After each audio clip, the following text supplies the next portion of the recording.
everyone, my name is Gina Benicity S. Gayo, your interviewer for today. Today I have invited an entrepreneur to answer some of our questions. Here we have... My name is Jonathan Gayo. I'm the owner of UPID Digital Printing Services, and we are here to serve you. First question, how did you identify your customers? Sa ngayon, ang karamitan sa aming mga customer ay nanggagaling sa online, sa mga social media. Saka yung iba galing sa mga repair ng mga kapwa customer. Dahil nasasatisfy sila sa aming gawa, kaya nire-repair nila kami sa iba. Yun, hanggang sa dumami ang customer, repair lang sa iba. Thank you for that answer. Our second question is, what are your considerations in selecting your customers? Wala naman kaming, basta as long as kaya namin gawin, as long as yung mga kailangan nila ay mapuprovide namin. Actually, wala kasi selection, basta kung ano ang kanilang kailangan. Pero mostly, ang mga customer namin, yung mga malimit, yung mga birthday, yung mga basta may event or may mga okasyon na kailangan nila ng mga giveaways, tarpaulin, o customized na mga gamit. Yun. Selection ng customer, wala naman. Kahit sino pwede. Explain how your product of service becomes unique compared to other products.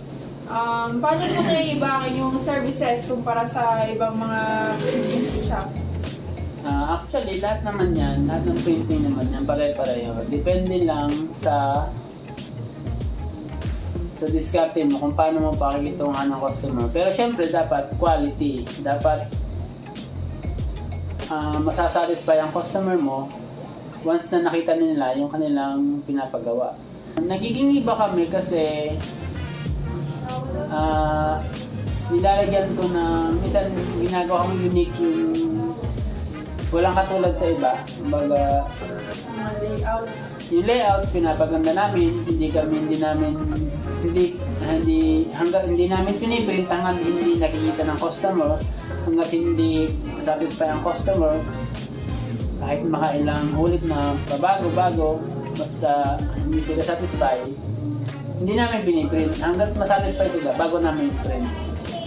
Meron po ba kayong trusted stores na pinagbibilhan ng inyong mga materials? Meron, madami naman. Katulad din itong business na printing shop, kailangan malawak ang iyong market sa mga printing accessories, mga printing na gamit. Kasi meron kasing ibang store na meron din sa ibang store, wala naman sa kanya. So kailangan talaga mag-iikot ka rin kung saan meron, at kung merong ibang printing shop na wala sila, pwede ka rin maghanap ng sarili mo kung paano ka magkakaroon ng unique ng mga produkto. Did you consult somebody before you engage in this business? Cite sample insights that you gained from the consultation. Meron ba kayong pinagtanungan or mga experiences bago kayo nagtayo ng ganitong business?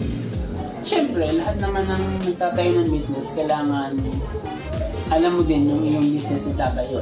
Siyempre, dumaan tayo naman ay matagal ng editor, so konti na lang about printing.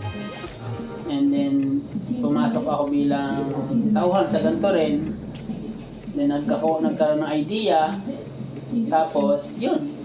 Unti-unti, nakaipon, nakahiram ng puhunan. Nagsubok. And then, yan, ito. Nandito pa. Anong mga preparasyon na ang ginawa ninyo bago kayo nagsimula ng ganitong business? Yun, syempre kailangan bago ka pumasok sa isang business, alam mo kung ano yung mga kailangan ng customer mo sa ganitong klaseng business. Bawa, syempre printing business na kailangan alam mo kung paano mag-print. Kailangan alam mo kung paano mag-edit. What creative and innovative techniques did you adopt to your product or service? Anong mga techniques ba ang kailangan sa pag-print ng mga For example, tarpaulin, ganun, standees. Techniques, wala naman technique as long as creative ka. To add to that, what was the effect of the innovative techniques to the sales and profits of your business? Lahat ng siya, may kanya-kanyang technique yan. Siyempre, ikaw, bilang matagal ka nang gumagawa ng mga bagay na ganito sa printing, siyempre may technique ka rin na hindi alam ng iba. Dapat talaga may technique.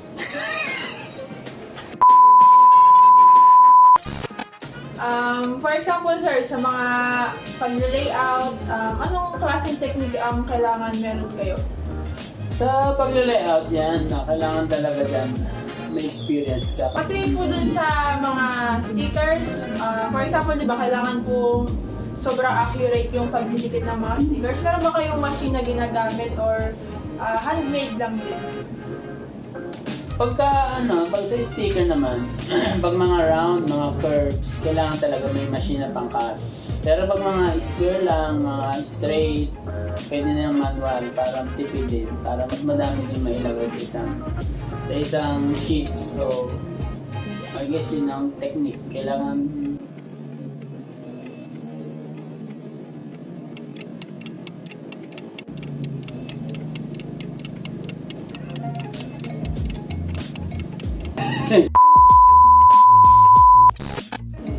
What strategy did you consider to have a unique selling proposition to your product or service? Paano nyo ina-advertise po?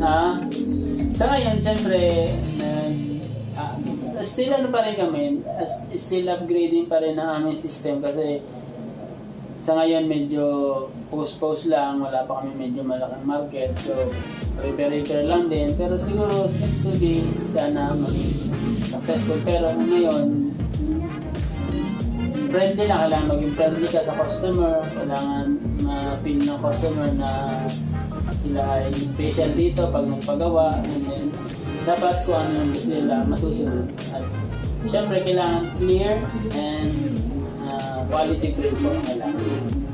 Maraming salamat po.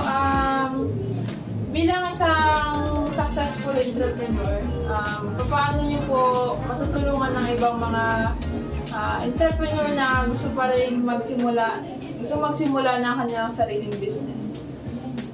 May babayo ko, bago kayo sumabak sa ganitong business, kailangan talaga may experience.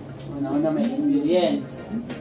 Dapat alam niyo din kung ano ang pasikot-sikot dito sa printing. Kasi malawak ang sakop ng printing, marami yan. Meron yung t-shirt printing, document printing, laser printing, meron sticker printing, maraming scope ang printing. So, kailangan mag-focus ka kung saan ka talaga magaling, kung anong klaseng printing ba talaga ang gusto mong, ang hilig mo. Kasi once na pumasok sa ganito, kailangan mo talaga ng experience. Basta kailangan talaga pagka ikaw ay pumasok sa ganito business, siguraduhin mo na meron kang alam at alam mo ang ginagawa mo. Kasi mahirap maglabas ng pera, ng puhunan sa ganitong business kung ultimo paggawa ng printer hindi mo alam, ultimo pag-i-edit hindi mo alam. Kukuha ka ng tao, pero syempre, paano pag-update ng tao mo, sinong gagawa? Syempre, ikaw. Kaya kailangan, bago ka pumasok sa ganitong business, alam mo ang pasikot-sikot, ultimo sa pagwawalis, ultimo kung saan mo ilalagay yung mga bagay-bagay sa loob ng yung shop. Yun naman po, maraming salamat sa pagsagot ng aking mga tanong. Malamang marami na natutunan ng ating mga manunood sa araw na ito. Yun naman po sir, paalam po at sa muli. Salamat din, salamat. Bye! Bye!